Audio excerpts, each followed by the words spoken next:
Hello guys, I welcome to you in GK Guruji. तो जैसा कि आप सब ने थंबनेल पढ़ लिया होगा कि आज हम डिस्कस करने वाले यहाँ पे गुजरात मैरीटाइम बोर्ड का पेपर जो 2017 में लिया गया था।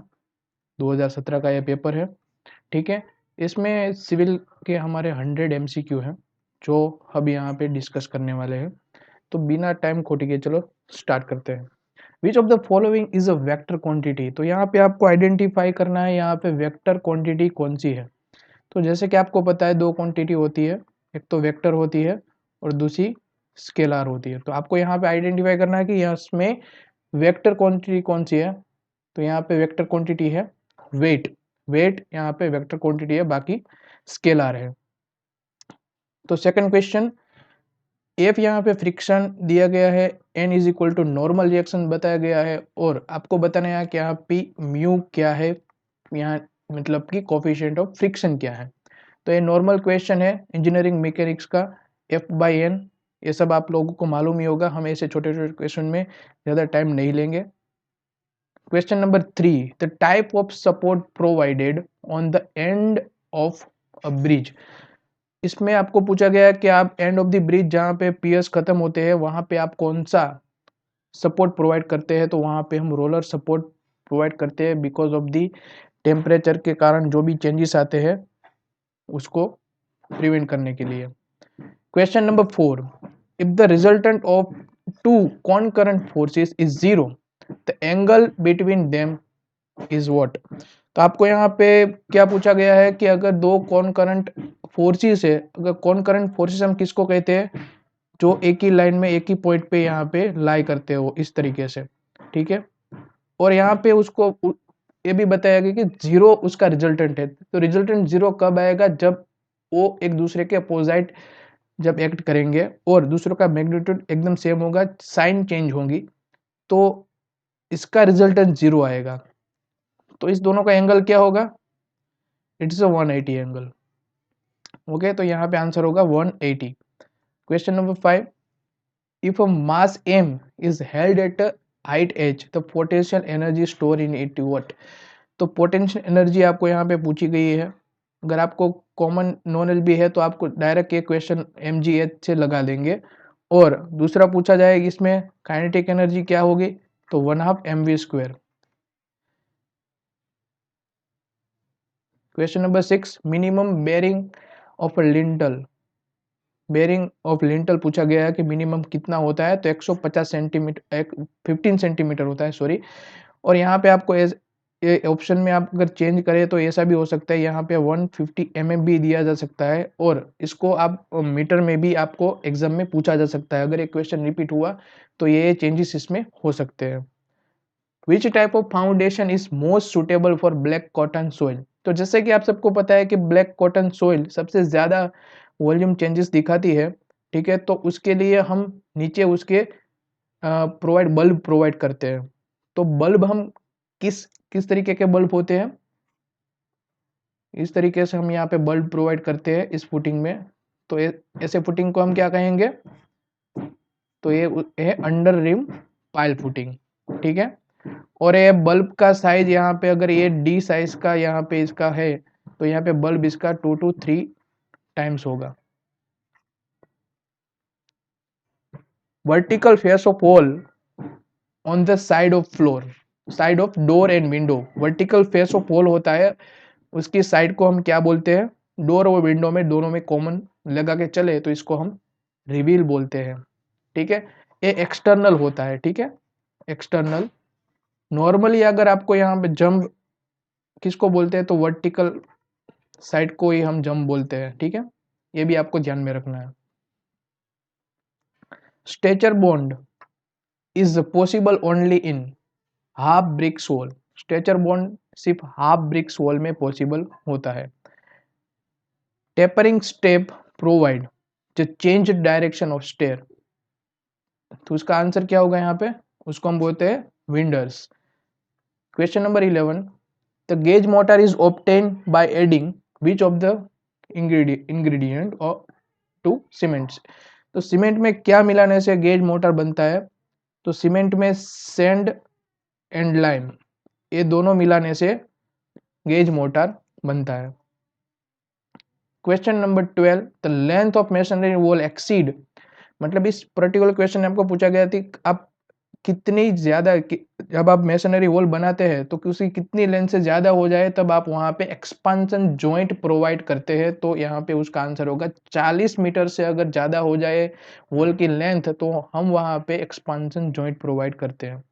Question number 13, first class BRICS immerse in water for 24 hours should not absorb water more than, अगर किसी भी फर्स्ट क्लास ब्रिक्स को हम यहाँ पे वाटर में 24 घंटे के लिए रखे तो वो कितने से ज्यादा वो पानी एब्जॉर्ब नहीं करना चाहिए, तो उसके ड्राई वेट से 20% से ज्यादा वो पानी एब्जॉर्ब नहीं करना चाहिए। अगला question 14 number, which of the following soil is more permeable, जब सोइल मोर परमिएबल कब होगी, जब उसके पार्टिकल की साइज बड़े होंगे। तो यहाँ पे सबसे बड़े पार्टिकल हमें ग्रावल में देखने को मिलते हैं, तो वो सोइल सबसे ज्यादा परमिएबल होगी। अगर लो परमिएबल बोले तो आप क्ले लिख सकते हैं, लो परमिएबल, क्योंकि इसके पार्टिकल सबसे छोटे हैं तो ये लो परमिएबल सोइल है। What is the mass and drop of rammer in case of light compaction, जब हम लाइट कॉम्पैक्शन टेस्ट करते हैं, ठीक है, तो हम मास एंड ड्रॉप हैमर किस हाइट से गिराते हैं और कितने वजन का होता है। तो 2.6 उसका मास होता है, 2.6 एंड हम उसको 31 सेंटीमीटर से ड्रॉप करते हैं। Pycnometer method is used to measure, pycnometer method हम किस लिए यूज करते हैं, हम यूज करते हैं water content and specific gravity को फाइंड आउट करने के लिए। Vibratory roller is suitable for compacting, vibratory roller जो है वो किस टाइप की सोइल में हमें ये सुटेबल होता है, तो जो कोहेशन लेस सोइल होती है वहां पे ये सुटेबल होता है, ठीक है। For liquefaction to occur soil must be, तो लूज भी होनी चाहिए, सेचुरेटेड भी होनी चाहिए और कोहेशन लेस होनी चाहिए, ऐसी सोइल में लिक्विफेक्शन होता है। As per IS soil classification silt is symbolize as, IS specification के हिसाब से हम सिल्ट को किस सिंबल से डिनोट करते हैं, तो सिल्ट को हम डिनोट करते हैं कैपिटल M से, क्ले को डिनोट करते हैं कैपिटल C, ओके, और सैंड को डिनोट करते हैं S से। एज पर IRC minimum width of the carriageway for 2 lane road, अभी यहाँ पे थोड़ा कंफ्यूजन क्वेश्चन है, यहाँ पे अगर आपको ये मेंशन नहीं किया गया है तो आपका आंसर यहाँ पे 7 एंड 7.5 दोनों हो सकता है। अगर आपको बोला जाए कि without raise curve, without raise curve, तो आपका आंसर हो जाएगा 7 मीटर, और आपको यहाँ पे बोला जाए कि विथ रेज कर्व, तो आपका आंसर हो जाएगा यहाँ पे 7.5, ठीक है। और ये 5.5 आंसर आपको इंटरमीडिएट कैरिज वे में देखने को मिलेगा। Question number 21, to avoid overturning of vehicle on curve the type of curve provided, overturning को हम नेग्लेक्ट करने के लिए, अवॉइड करने के लिए कौन सा ट्रांजिशनल कर्व प्रोवाइड करेंगे, यहाँ पे ट्रांजिशनल कर्व ये हम प्रोवाइड करेंगे। In a gravel road the binder material used is a clay. As पर IRC Indian Road Congress the recommended value of ruling gradient in a plane terrain 1 in 13, answer होगा यहाँ पे। As पर IRC superelevation should not exceed, यहाँ पे answer 6.7 दिया गया है, जब कि हम यहाँ पे अगर सुपर एलिवेशन ई की बात करें तो प्लेन एंड रोलिंग टेरेन के लिए 7% होता है, हिली टेरेन के लिए 10% होता है, और अर्बन की बात करें तो यहाँ पे अर्बन के लिए यहाँ पे 4% होता है। ये आपको याद रखना है, यहाँ पे नजदीकी आंसर 6.7 है। In the calculation of SSD the height of the I level of the driver and height of the object above the road surface कितना हम कंसिडर करते हैं, तो ड्राइवर का जो आई लेवल है वो हम 1.2 मीटर कंसिडर करते हैं, और जो ऑब्जेक्ट की हाइट है वो हम 0.15 मीटर कंसीडर करते हैं। जो नो पार्किंग साइन है वो किस तरीके की साइन है, तो वो एक रेगुलेटरी साइन है। अहमदाबाद वडोदरा नेशनल एक्सप्रेसवे किस नाम से जाना जाता है, महात्मा गांधी एक्सप्रेसवे से ये जाना जाता है। पॉइजन रेशियो यानी कि म्यू, यहाँ पे उसका फॉर्मूला क्या होगा, lateral strain upon linear strain.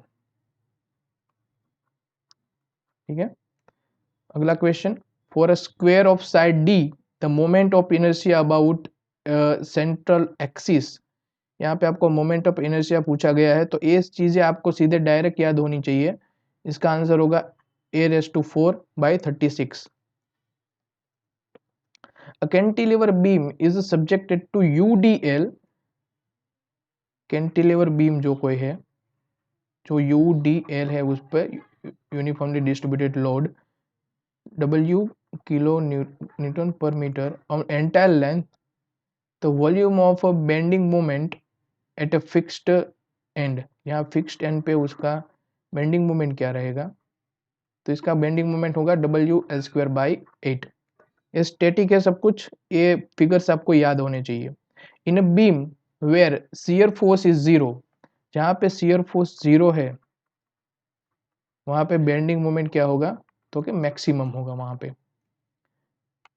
The beam width far and is fixed, stiffness क्या रहेगी यहाँ पे, अगर फार एंड फिक्स दिया गया है तो 4EI/L, एंड अगर आपको फार एंड हिंज दिया गया है तो इसका आंसर होगा 3EI/L। A strut always carry axial compression load.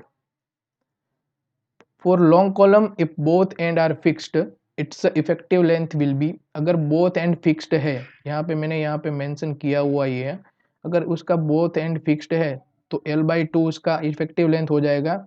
और बाकी सब ऑप्शन भी आप देख सकते हैं, एक एंड फिक्स है और दूसरा फ्री है तो 2L, फिक्स्ड और दूसरा एंड हिंज्ड है तो L/√2, और दोनों एंड हिंज है तो उसका इफेक्टिव लेंथ हो जाएगा L। अब prismatic compass gives a bearing of survey line, तो उसको होल सर्कल बेरिंग में हम मेजर करेंगे, 0 to 360 इसके रीडिंग आ सकते हैं। और क्वाड्रेंट बेरिंग में क्या रहेगा, 0 to 90 only.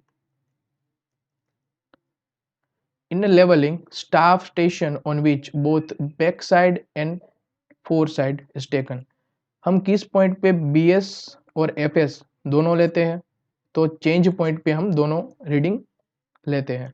Box of prismatic compass is made of brass, brass से बना होता है। In levelling the correction for earth curvature, यहाँ पे सिर्फ आपको अर्थ कर्वेचर के बारे में पूछा है, तो इसका आंसर हो जाएगा 0.0785 d²। अगर आपको सिर्फ रिफ्रैक्शन के बारे में पूछा होता, रिफ्रैक्शन के बारे में, तो आपका आंसर हो जाता 0.01122 d²। और रिफ्रैक्शन पॉजिटिव में आता है, जबकि यहाँ पे ये जो कर्वेचर का जो कंसीडर है तो माइनस आता है। अगर आपको कंबाइंड बोला जाए तो इसका आंसर ये आ जाएगा, अगर दोनों कंबाइंड करके रखे तो कंबाइंड, और ये नेगेटिव रहता है 0.0672, okay, d²। The branch of surveying in which of the curvature of the earth is taken into account, तो जियोडेटिक सर्वे में हम कर्वेचर हम कंसीडर करते हैं अर्थ का। Which instrument is fitted with analytic lens, तो यहाँ पे आंसर होगा टेक्योमीटर।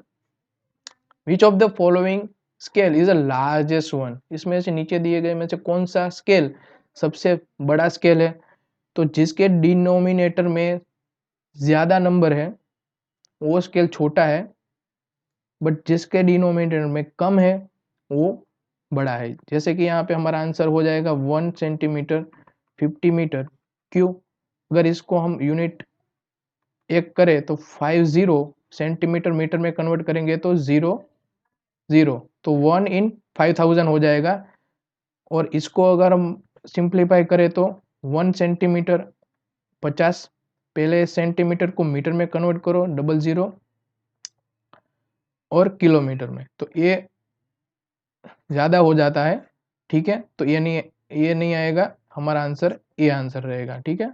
बाकी ये वैल्यू तो सब बड़ी ही है, तो वह तो आंसर नहीं आएगा वो।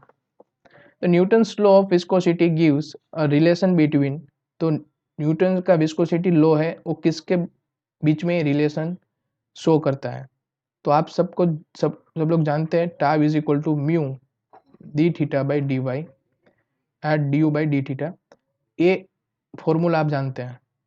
तो न्यूटन्स का जो है लॉ ऑफ विस्कोसिटी है वो shear stress and rate of angular deformation के बीच में रिलेशन शो करता है, तो ये इसका आंसर होगा। Pitot tube is used, Pitot tube हम किसके लिए मेजर करते किसके लिए यूज करते हैं? तो वेलोसिटी के लिए, ठीक है। If the flow through pipe is laminar, अगर फ्लो थ्रू पाइप लेमिनार है तो रेनॉल्ड नंबर क्या होगा? 2000 से कम रहेगा। अगर टर्बुलेंट है तो 4000 से ज़्यादा रहेगा, और इंटरमीडिएट है तो 2 से 4000 के बीच में रहेगा। इस क्वेश्चन में एक और टाइप का क्वेश्चन भी आता है जहाँ पे पाइप के लिए नहीं, बट आपको ओपन चैनल फ्लो के लिए पूछा जाता है। तो वहाँ पे आपको ध्यान रखना है 500 के नीचे लेमिनार है, 2000 के ऊपर टर्बुलेंट है, और 500 से 2000 के बीच में इंटरमीडिएट है, ठीक है। ये ओपन चैनल जब होता है तब आपको ये चीज़ ध्यान में रखनी है। यहाँ पे पाइप दिया गया है तो ये 2 से 4000 वाला आपको याद रखना है। In Bernoulli equation gives the kinetic energy unit volume, ये आपका आंसर हो जाएगा। और हाइड्रोलिक जंप क्या काम में आता है? तो हाइड्रोलिक जंप का यूज हम एनर्जी को डिसिपेट करने के लिए करते हैं, तो हमारा आंसर यहाँ पे हो जाएगा D, to decrease the energy of flow. 47 to increase the setting time of cement, उसमें हमें ऐड करना चाहिए जिप्सम, जिप्सम हम ऐड करेंगे तब हमारा सेटिंग टाइम इंक्रीज हो जाएगा। और जिप्सम हम कब ऐड करेंगे? जब क्लिंकर होंगे तब, क्लिंकर के साथ हम ऐड करेंगे, ये भी आपको याद रखना है। कब ऐड किया जाता है ये भी पूछा जाता है। The size of test cube for compressive strength of cement, यहाँ पे ये चीज आपको, सीमेंट आपको याद रखना है। जब आप सीमेंट का कंप्रेसिव स्ट्रेंथ टेस्ट करते हैं तो क्यूब का साइज होता है 7.07 बाई 07.07 बाई 0.7.07 सेंटीमीटर। इस सीमेंट के लिए है। अगर आपको आरसीसी के लिए पूछे तो आपको यहाँ पे 15 सेंटीमीटर वाला आंसर लिखना है, ठीक है। 49 if water cement ratio is 0.6, how much water is required to be added for concrete of 1 bag? तो 1 बैग का वेट होता है 15 kg। तो हमें इसका क्या गिनना है? वाटर गिनना है। तो वाटर सीमेंट रेशियो हमें यहाँ पे दिया गया है 0.6, तो यहाँ पे हमें वाटर गिनना है। तो 0.6 इंटू सीमेंट का वेट क्या होता है 15, तो यहाँ आंसर आ जाएगा 30 kg, ठीक है। तो 30 kg यहाँ पे आंसर नहीं है, तो हम उसका यहाँ पे एक स्टेप ज़्यादा यानी 40 लिखेंगे। The tensile strength of concrete is approximately the 10% of compressive strength of concrete.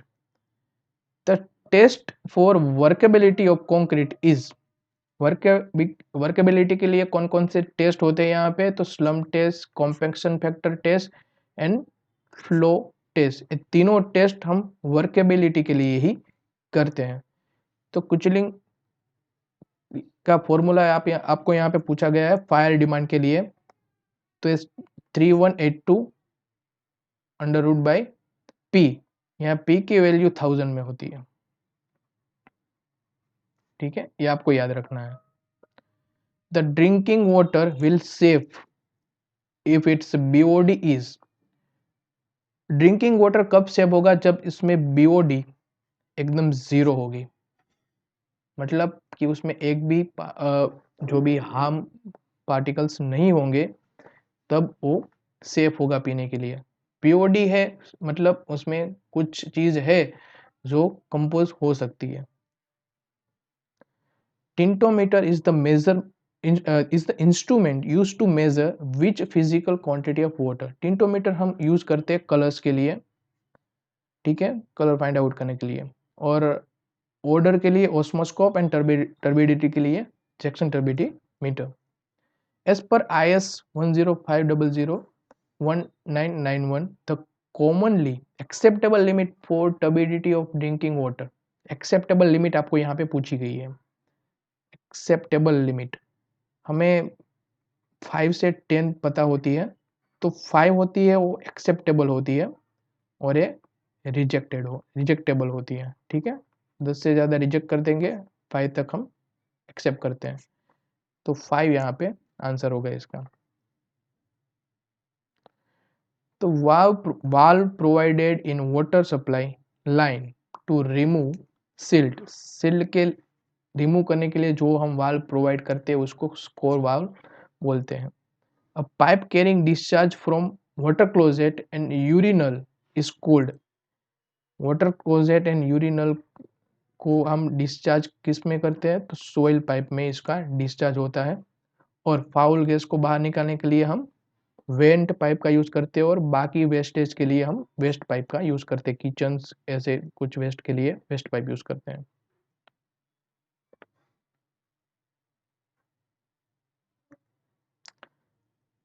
(58) Which of the following method of solid waste disposal is best from environmental point of view? environmental point of view से best method कौन सा है, तो composting is the best method.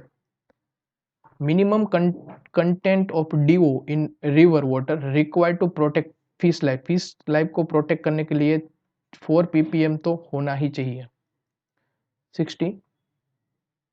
Irrigation capacity of unit of water is called. तो इसको हम duty कहते हैं. The best alignment of an irrigation canal, तो अगर रीज लाइन होती है जिसकी वजह से हम दोनों साइड पे इरिगेट कर पाते हैं. Sardar Sarovar dam on the river of Narmada is a example of the gravity dam. और आपको यहाँ पे और एक इंफॉर्मेशन मैंने यहाँ पे लिखी है. यहाँ पे एक साधु बेट टापू है, साधु बेट टापू. वहां पे स्टेच्यू ऑफ यूनिटी बनाया गया है. सरदार वल्लभ भाई पटेल का स्टेच्यू है यहाँ पे. IS recommendation for the shape of line canal. Line canal के लिए IS रिकमेंडेशन कौन सा शेप रिकमेंड करता है, तो trapezoidal. The most serious reason of water loss in canal. Canal में वाटर लॉस का मेन रीजन क्या है सबसे, तो कि इवापोरेशन. हर वक्त ओपन सरफेस से पानी वहां पे बहता है, तो इवापोरेशन से ज़्यादा पानी वहां पे लॉस होता है. As per IS 456 the limit state method design, तो पार्शियल सेफ्टी फैक्टर पर कंक्रीट एंड स्टील आपको पूछा गया है. तो कंक्रीट के लिए 1.5 एंड स्टील के लिए 1.15. यहाँ पे कंक्रीट के लिए ज़्यादा क्यों है, क्योंकि इसको हम साइड पे प्रिपेयर करते हैं तो इसमें हमें इतनी एक्यूरेसी नहीं मिलती, अनइवननेस ज़्यादा होती है. ठीक है, वहाँ स्टील को हम फैक्ट्री में मैन्युफैक्चर करते हैं, वहाँ पे हमें आइडियल कंडीशन मिलने के चांसेस ज़्यादा होते हैं, तो उसका फैक्टर ऑफ सेफ्टी इसलिए कम है. In the design of RCC column minimum eccentricity should be taken equal to 20 mm. Minimum 20 mm तो आपको रखना चाहिए. D the thickness of slab, the maximum diameter of bar which can be use in slab. Slab में हम use करेंगे maximum कितना, तो कि D/8. In RCC slab minimum percentage of tor steel shall be. अगर HYST बार है तो 0.12%, अगर और माइल्ड स्टील है तो 0.15%. आपको याद रखना है. 69 the D is a nominal diameter of bolt, then minimum pitch of the bolt will be. Minimum pitch 2.5 D देते हैं. ठीक है.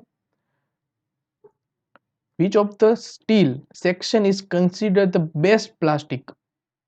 Considered the best, सॉरी यहाँ पे steel section is consider the best. कौन सा स्टील सेक्शन सबसे best होता है, तो प्लास्टिक सेक्शन सबसे बेस्ट होता है.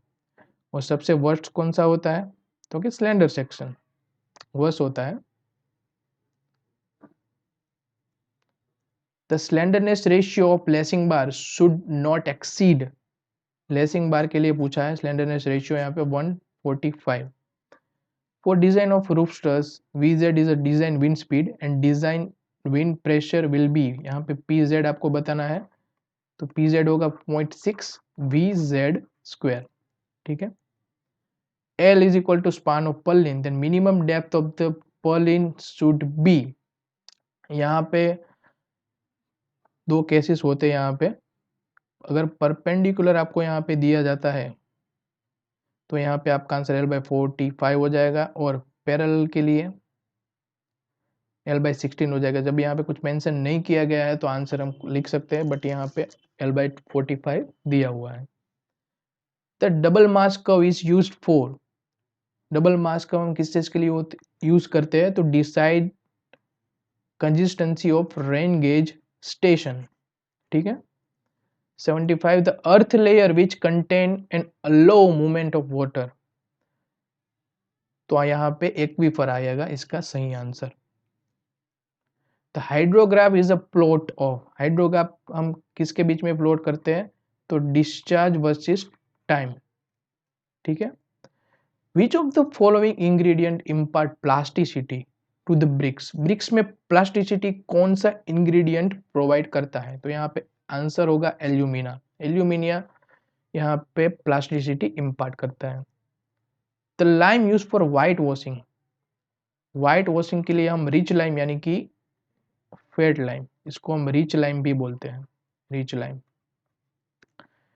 Bullet proof glass is made of high strength plastic. Basalt and trap rocks are mainly used in road, road में हम इसका यूज करते हैं. 81 the damp proof course is measured in square metre, square metre में हम इसको major करते हैं. और डैम प्रूफ कोर्स हम किस लिए प्रोवाइड करते हैं, नीचे फाउंडेशन से कोई भी मॉइस्चर बिल्डिंग में एंटर ना कर जाए, इसके लिए हम DPC प्रोवाइड करते हैं. For the constructing masonry partition wall 10 centimetre thickness, 10 metre height and 1 metre height, length 10 metre and 1 metre height. How many bricks of size 99 by 9 centimetre is required, कितनी है, तो ये 500 यहाँ पे ब्रिक्स आपको यहाँ पे जरूरत होगी इसकी. इन PWD for measurement book from number, कौन सा नंबर का फॉर्म यूज करेंगे, 28. ये स्टैटिक क्वेश्चन होते हैं जो डायरेक्ट ही कोर्ट से पूछे जाते हैं, तो ऐसे एक आध क्वेश्चन तो आपको पेपर में मिलेगा ही. For the rate analysis of item requiring water, तो water charges are added at the rate, water charges कितना अप्लाई करेंगे हम, 1.5%. और इलेक्ट्रिक कितना करते हैं, 8%. तो आपको FSI कैसे गिनते हैं वो आपको बताना है. तो FSI में आपको करना है total area of all floors, all floors मतलब all floors divide by plot area. अगर आपका कोई फ्लोट एरिया है उस पर 12 मंजिले एक इमारत बनी हुई है, तो आपको ऊपर लिखना है 12 माले का जो भी आपका टोटल फ्लोर एरिया होता है वो, और नीचे आपको उसका प्लॉट का एरिया. इस तरीके से आप FSI फाइंड आउट कर सकते हैं. For residential building window opening area should be minimum 10% तो होना ही चाहिए. The aspect preferred for living room, living room हम कहाँ पे प्रीफर करेंगे, तो साउथ ईस्ट डायरेक्शन में लिविंग रूम हम प्रीफर करते हैं. Increase in water level at a bridge side due to obstruction to the flow, हम ब्रिज साइड पे जो ऑब्स्ट्रक्शन क्रिएट होता है वहां पे, उसकी वजह से जो अपस्ट्रीम साइड पे जो फ्लो का जो लेवल है वो थोड़ा राइज होता है, तो राइज लेवल को हम बोलेंगे efflux. Activity means critical activity has zero float. अब bar chart is drawn for, bar chart हम ड्रॉ करते हैं किसके लिए, तो टाइम वर्सेस एक्टिविटी के लिए बार चार्ट का यूज हम करते हैं. 91 for excavating trenches for water pipe drainage line etcetera the equipment most suitable, कौन सा इक्विपमेंट मोस्ट सुटेबल है वाटर पाइपलाइन की और जो आप खुदाई करते हो उसके लिए। तो कि यहाँ पे आंसर वो हो जाएगा। आपने सुना होगा जेसीबी और इस तरीके से इक्विपमेंट्स आते हैं, तो उसका मतलब है ये। For a steel bar fix at the ends, कोई भी स्टील बार है वो दोनों एंड से फिक्स्ड है। इफ टेम्परेचर इंक्रीज, अगर टेम्परेचर इंक्रीज किया जाए तो टाइप ऑफ स्टेट प्रोड्यूस, तो यहाँ पे कंप्रेशन आपको यहाँ पे इनिशिएट हुआ दिखेगा। ठीक है, अगर ये यहाँ पे एक भी साइड पे अगर फ्री होता तो कोई भी स्ट्रेस यहाँ पे इंड्यूस नहीं होता। ये चीज़ भी आपको याद रखनी है, ऐसा क्वेश्चन भी एग्जाम में पूछा जाता है। For complete hydration of cement how much of water is required, complete hydration पूछा है आपको यहाँ पे। कंप्लीट हाइड्रेशन के लिए कितना वाटर आपको चाहिए होगा, तो 38% वाटर आपको चाहिए होगा। 94 the correct sequence of density of soil in ascending order, आपको डेंसिटी को असेंडिंग ऑर्डर में आपको यहाँ पे अरेंज करना है। तो सबसे ज्यादा डेंसिटी किसकी होगी, तो जो भी सबमर्ज्ड सोइल है उसकी डेंसिटी सबसे ज्यादा होगी। उससे कम किसकी होगी, तो कि ड्राई की उससे थोड़ी कम होगी, और बल्क की उसकी थोड़ी कम। और अगर सेचुरेटेड डेंसिटी है, 1 ऑफ द मिनट वेट, यहाँ सबमर्ज डेंसिटी दिया गया है, यहाँ पे सेचुरेटेड डेंसिटी है। ओके, यहाँ पे होगा सेचुरिटी, यहाँ पे बोला गया है असेंडिंग ऑर्डर। सॉरी गाइस, यहाँ पे थोड़ा चेंज होगा साइन में। ठीक है, असेंडिंग ऑर्डर हमको बोला गया है, तो आपको याद रखना है कि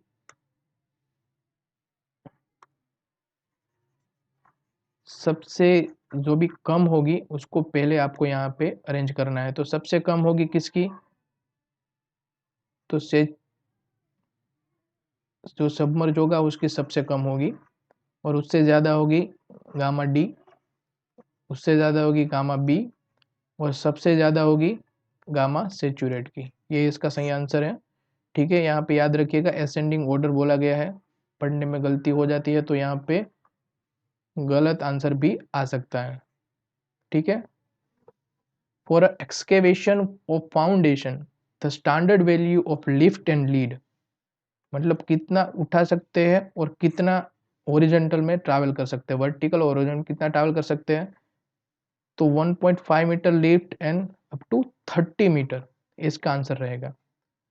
the aeration of water, aeration of water removes, aeration water में से क्या रिमूव करता है, तो कि ऑर्डर, ऑर्डर रिमूव करता है। The most economical rectangular channel section, तो उसका डायमेंशन होगा b is equal to 2d, यानी आपको ये भी दिया जा सकता है कि d is equal to b/2, सब आपको पता होना चाहिए। तो for ranging a survey line the minimum number of ranging road required, तो मिनिमम 3 रेंजिंग रोड आपको रिक्वायर्ड होंगे जब आप सर्वे करते हैं। 99 as per IS 456 minimum and maximum percentage of steel required in concrete column, तो यहाँ पे आंसर में कुछ गड़बड़ी है।